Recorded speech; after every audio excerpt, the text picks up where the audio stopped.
வணக்கம் தோழர்களே. உலகம் முழுவதும் இருக்கிற தமிழர்களுக்கு தமிழ் புத்தாண்டு பொங்கல் வாழ்த்துக்களை தெரிவித்துக் கொள்ளுகிறேன்.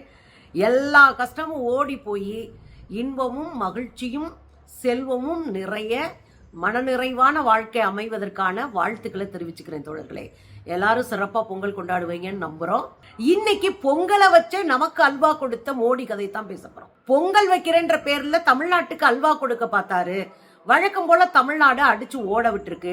டெல்லி பொங்கல் என்ன சொல்லுது அதாங்க இன்னைக்கு நம்ம பார்க்க போறோம்.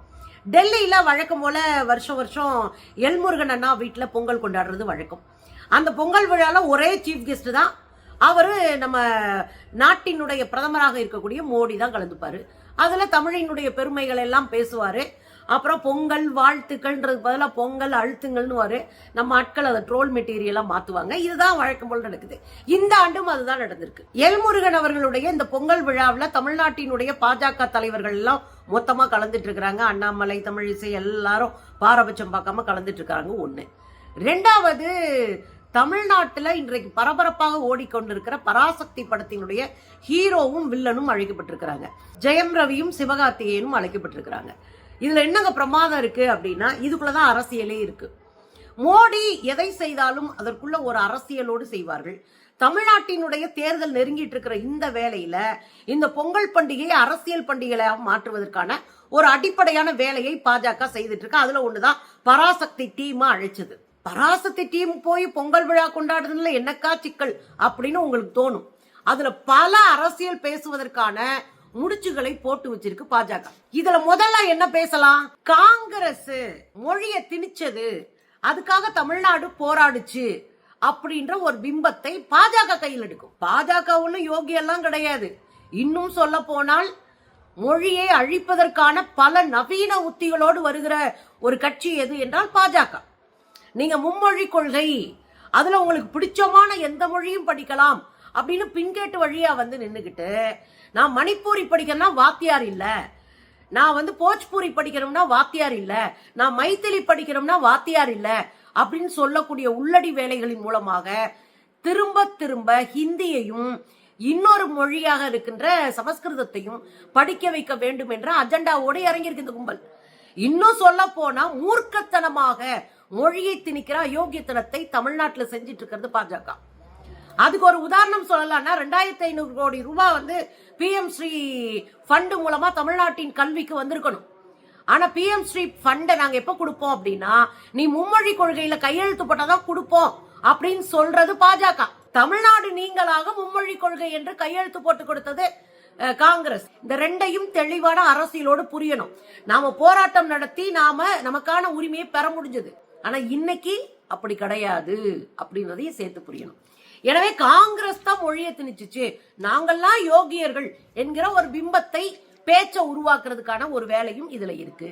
பராசக்தி படம் யாருடைய படம் சொல்லிட்டு இருக்கோம்? திமுகவுடைய படம். பராசக்தி படம் பொதுவா எடுக்கப்பட்ட படம். சுதா கொங்காரா பொதுவான தான் பயங்கரமா ஈர்க்கப்பட்ட ஒரு முடிச்சை, ஒரு கதையை, ஒரு வரலாற்றை ஒரு கதைக்களத்தோடு சொல்லுகிற ஒரு படம். இதுல திமுக வந்துச்சா, அதிமுக வந்துச்சா, திராவிடம் வந்துச்சான்றதெல்லாம் இல்ல. இங்க நடந்த ஒரு மொழி போராட்டம் குறித்த ஒரு வரலாறை மக்கள் மன்றத்துல எளிமையா சொல்றதுக்கான ஒரு சூழலை உருவாக்குதான் படம். ஆனா பொதுவா என்ன பேசப்பட்டது? திமுக உள்ளடி வேலை பார்த்துருச்சு. பராசக்தி படம் ரிலீஸ் ஆயிடுச்சு, பாருங்க ஜனநாயகன் ரிலீஸ் ஆகல. அப்ப ஜனநாயகனை வேணும்னே திமுக காலி பண்ணுது, பராசக்திய தியேட்டர்ல ஓட விட்டுருச்சு. அப்ப திமுகவினுடைய இந்த அரசியலை ஒழித்து கட்ட வேண்டும், தீய சக்தி திமுக ஒழிக்கணும் அப்படின்னு பேச்சு போயிட்டு இருக்கு. இந்த சமயத்துல இங்க பராசக்தி குரூப்பை கூப்பிடுறது மூலமா என்ன சொல்ல வருது? பாஜகவும் திமுகவும் கள்ளக்கூட்டுல இருக்கு, அதனாலதான் பராசக்தி படத்துக்கு உடனே சென்சார் போர்டு சர்டிபிகேட் கொடுத்துருச்சு, இவங்களுக்கு கொடுக்காம உச்ச நீதிமன்றம் வரையும் போயிருக்கு. இதத்தான் சொல்றோம் நாங்க, திமுகவும் பாஜகவும் கள்ளக்கூட்டுல இருக்கு அப்படின்னு ஒரு பேச்சு பொருள் ஆகணும். இப்போ உங்களுக்கு இன்னொரு கேள்வி வரும், ஏங்க அப்படி பேச வைக்க போறாங்க? அது பாஜகவுக்கும் பாதகமா தானே அமையும் அப்படின்னு நீங்க யோசிக்கலாம். பாஜக ஜெயிக்க போறது கிடையாது.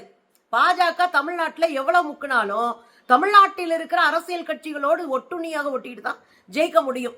பாஜகவினுடைய நிலைமை அதுதான். அது பாஜகவுக்கு நல்லா தெரியும்.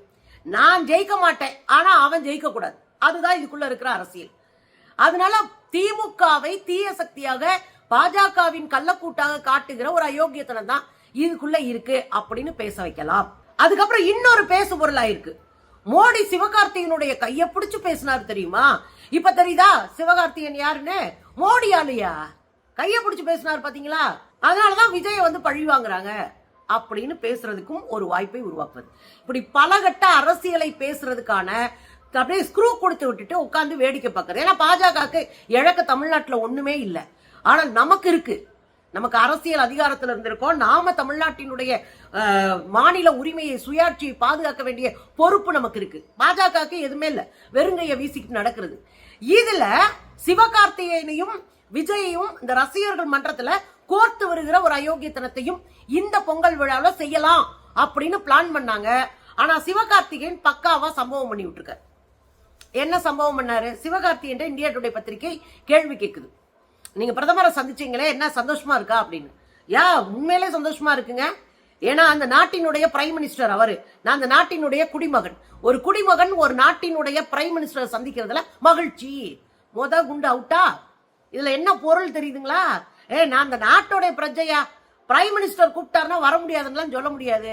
அதனால போய்தான் ஆகணும். அதனால நான் போனேன், அவரை பார்த்தேன், சந்தோஷம், அப்படித்தான். இதை இப்படிதான் புரிஞ்சுக்க வேண்டியிருக்கு. இதை இப்படிதான் புரிஞ்சுக்கணும். அப்ப சிவகார்த்திகேயனை கூப்பிட்டு நீ ஒரு அரசியல் பண்ணலான்னா பக்காவா சிம்பிளா சிவகார்த்திகேயன் ஒரு பதில் சொல்லியிருக்காரு. அவர் இந்த நாட்டினுடைய பிரைம் மினிஸ்டர் கூப்பிட்டாரு, நான் போனேன் ஒரு நடிகரா, அதனாலதான் அதுக்கு பொருள். பராசக்தி படத்தினுடைய வெற்றி என்ன மாதிரி இருக்குன்னா மகிழ்ச்சியா இருக்கு. பராசக்தி படத்தினுடைய வெற்றி மகிழ்ச்சி அளிக்கிறது. இது வந்து ஒரு மாநிலத்திற்கான மொழி உரிமைக்கான போராட்டம் மட்டும் இல்லை, ஒட்டுமொத்தமாக இந்தியாவினுடைய ஒவ்வொரு மாநிலத்தின் மொழி உரிமைக்கான போராட்டம். அதான உண்மை. ஒரு மாநிலம் தன் மொழிக்காக இத்தனை பேர் செத்து போறாங்கன்னு காட்டுறாங்கன்னா அது காரணம் என்ன? ஒருத்தனும் தன்னுடைய தாய்மொழிக்காக போராடணும், நிக்கணும். மொழி என்பது அடையாளம், மொழி என்பது பண்பாட்டு அடையாளம், மொழி என்பது பண்பாட்டு ரீதியாக அடுத்த தலைமுறைக்கு தன்னுடைய பண்பாட்டை கடத்துகிற ஒரு டூல் என்பதை புரிஞ்சுக்கணும். அதுக்குதான் நம்ம மொழியை கையில பிடிச்சு மிகப்பெரிய போராட்டத்தை எல்லாம் நடத்தி இருக்கிறோம். இது தமிழ்நாட்டுக்கான போராட்டம், இது ஒட்டுமொத்த இந்தியாவிற்கான போராட்டம், ஒட்டுமொத்த மொழி உரிமைக்கான போராட்டம். அது மட்டும் அவர் சொல்லல, எல்லா மாநிலங்களினுடைய ஒற்றுமைக்கான போராட்டம். இந்த படம் இன்னொரு விஷயத்தையும் சொல்லுதுங்க, எல்லா மாநிலத்தினுடைய ஒற்றுமைக்கான படமும் கூட அப்படின்னு சொன்னார். இது ஒரு பெரிய அரசியலுங்க. ஏன்னா மாநிலங்களை மாநிலங்களாக உடைச்சு, மொழி வாரியா உடைச்சு, இனவாரியா உடைச்சு காலி செஞ்சிட்டு இருக்கிற இந்த காலகட்டத்தில் இது மாநிலங்களின் ஒற்றுமை குறித்த படம் அப்படின்னு சொன்னதுக்குள்ள ஒரு அரசியல் இருக்கு. என்ன அரசியல்? நீ ஒரு அரசியலை தூக்கிட்டு வந்து மாநிலங்களை சதைக்கிற, மொழியை சதைக்கிற, மொழியை காலி பண்ற. ஆனா நாங்க இந்தி பேசாத மாநிலங்களின் மீது நீங்கள் திணிக்கிற வன்முறைகளை எதிர்த்து எல்லா மாநிலங்களும் ஒற்றுமையாக நிற்கிற ஒரு படம் என்பதுதான் இது குறிக்கிறது அப்படின்னு தான் நம்ம புரிஞ்சுக்கணும். எனக்கு அதுல ரொம்ப பிடிச்ச ஒரு கேள்வி என்ன அப்படின்னா, நிறைய ரசிகர்கள் வந்து இப்படி ஜனநாயகன் படத்தையும் பராசக்தி படத்தையும் வச்சு நிறைய ட்வீட் போடுறாங்களே அப்படின்னு கேட்டபோது ரொம்ப அழகா சிவகார்த்திகேயன் பொறுப்போட ஒரு பதில் சொல்லியிருந்தாரு. சில பேர் அப்படிதாங்க போடுவாங்க, அந்த சில பேருடைய பதிவுகளை வச்சுட்டு நாம கவலைப்பட்டு இருக்க உட்கார்ந்துக்க வேண்டிய அவசியமே கிடையாது. அதை தூக்கி போட்டு அடுத்த கட்ட வேலைக்கு நம்ம போயிட்டே இருக்கலாம்.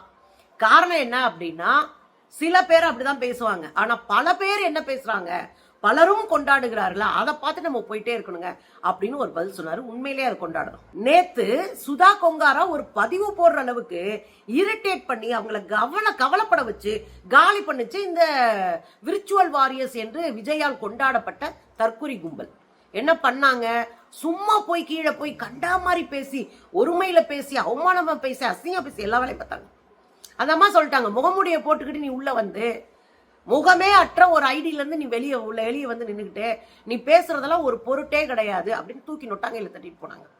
அதுதான் தமிழ்நாட்டில் நடந்துகிட்டு இருக்கு. இப்போ தமிழ்நாட்டில் இருக்கிற அரசியல்வாதிகள் எல்லாம் விட்டுட்டு தமிழ்நாட்டில் இருக்கிற கூட்டணி கட்சி தலைவர்கள்லாம் கூட்டிட்டு போய் பொங்கல் கொண்டாடாம இன்னைக்கு தமிழ்நாட்டில் வெற்றிகரமாக மொழி உணர்வை கொண்டாடி கொண்டிருக்கிற ஒரு படமான பராசக்தி படத்தை தூக்கிட்டு போய் நீ அங்க வச்சு அந்த ஹீரோவையும் ஜெயம் ரவியும் கூட்டிட்டு போய் நீங்க பண்ணீங்க ஒரு பொங்கல் விழா கொண்டாடினீங்கன்னா, நாஜி உங்க அரசியலுக்கு ஒரு அளவே இல்லையா? இதுல பொங்கல் வாழ்த்துக்கள் அப்படின்னு நம்ம ஜி நேத்துன்னு சொல்லியிருக்காரு. பொங்கல் அழுத்துங்கள் அப்படின்னு சொன்னா நம்ம ஆளுங்க அதை ட்ரோல் பண்ணி கேலி பண்ணி உண்டுலன் காலி பண்ணி மோடிய ஓரமா உட்கார வைக்கிற வேலையை பார்த்துட்டே இருப்பாங்க. அதுலயும் மோடி சொல்லியிருக்காரு, தமிழர் பண்பாடு பழம்பண்பாடு, தமிழர்களுடைய இந்த பொங்கல் விழா உலகம் முழுவதும் கொண்டாடப்படுகிறது. எங்களுக்கே தெரியும் ஜி, அதை நீங்க எங்களுக்கு சொல்லணுன்ற அவசியம் இல்லை. ஏன்னா உலகம் முழுவதும் 8 நாடுகளுக்கு மேல ஆட்சி மொழியாக தமிழ் இருக்கிறது. பல கோடி பேர் தமிழை பேசிக் கொண்டிருக்கிறார்கள். உலகம் முழுவதும் பல கோடி பேர் திராவிட மொழி குடும்பத்தை சேர்ந்தவர்களாக இருக்கிறாங்க. இந்த வரலாறுலாம் எங்களுக்கு நல்லா தெரியும். அப்புறம் தமிழர் பண்பாடு குறித்து கவலைப்பட்டீங்க, ஏன் கீழடி குறித்து கவலைப்பட வேண்டியதானே? கீழடி கிமு 6ஆம் நூற்றாண்டு அப்படின்னு சொன்னோன்னே உங்களுக்கு வயிறு எரியுது. கீழடி ஆய்வை காலி பண்ண பாக்குறீங்க. கீழடி ஆய்வை செய்த அமர்நாத் ராமகிருஷ்ணன் அவர்களை காலி பண்றீங்க. ஒவ்வொரு முறையும் அவர் நீதிமன்றம் போய் கீழடிக்காக போராடி போராடி தன்னுடைய ஆய்வு கட்டுரைகளை வெளியே கொண்டு வந்து கையில கொடுத்தா இன்னும் திருத்துங்க, சயின்டிபிக்கா இருங்க அப்படின்னு ஒரு ஆய்வாளர்கிட்ட நீங்க சொல்லிட்டு உட்காந்துருக்கீங்க. படிக்காத சங்கி தற்குறி கூட்டம். இதெல்லாம் தமிழர்கள் செய்யற துரோகம்னு மோடிக்கு தெரியாதா? நான் இன்னொன்னு கூட சொல்றேங்க, சமஸ்கிருதத்துக்கு 2500 கோடி ரூபாய் ஒதுக்க தெரிஞ்ச உங்களுக்கு 70 கோடி கூட தமிழுக்கு கொடுக்க முடியாது அப்படின்னு உட்கார்ந்து இருக்கிற நீங்கெல்லாம் மொழி பற்று குறித்தும் தமிழை குறித்தும் எங்களுக்கு பாடம் நடத்தாதீங்க, சரிங்களா? பொங்கலை எப்படி வைக்கணும் எங்களுக்கு தெரியும். உங்க பொங்கச்சோரை உங்களோட வைங்க.